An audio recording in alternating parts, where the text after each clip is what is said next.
Down for us, we've got Mercyhurst University senior political analyst Dr. Joe Morris in-house. And good morning, Joe. Thanks for stopping by. Good morning. Let's talk about, we mentioned, Tracy mentioned, a lot of folks have already cast their ballots in South Carolina. What do you see playing out tomorrow? Your thoughts on how South Carolina is going to go? We know what the polls are saying. Yeah, the polls are giving Donald Trump a commanding lead. We're talking 30 points in the poll average. So if the polls are accurate, as they have been, it seemed to have been very accurate this year so far, Donald Trump is likely to walk away with a really big win.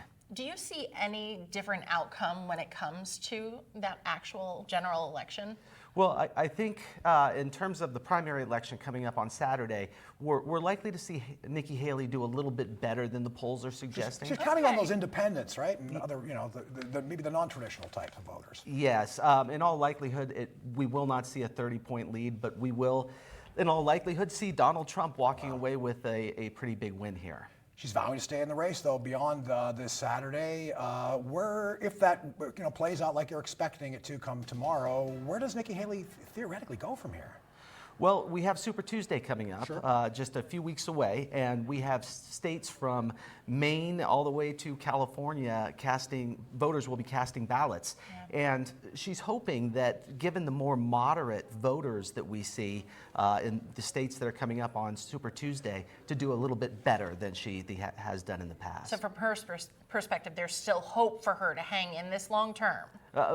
That's her hope. That's the theory. Yeah. And one of the things that Haley is touting is that she reads the polling as making her a little bit in a better position to beat Joe Biden in a general election. Do you concur as far as how she's reading the polls? Yeah, I think Nikki Haley is a really strong candidate against Joe Biden.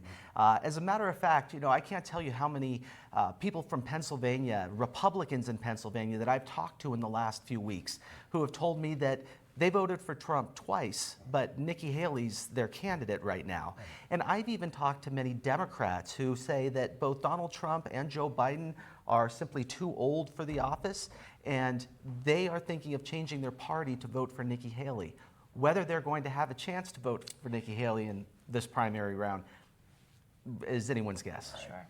All right, thanks so much, Joe Morris from Mercyhurst University. We're going to count on your political expertise as we get closer to Super Tuesday as well. Thanks so much for being with us this morning. My pleasure.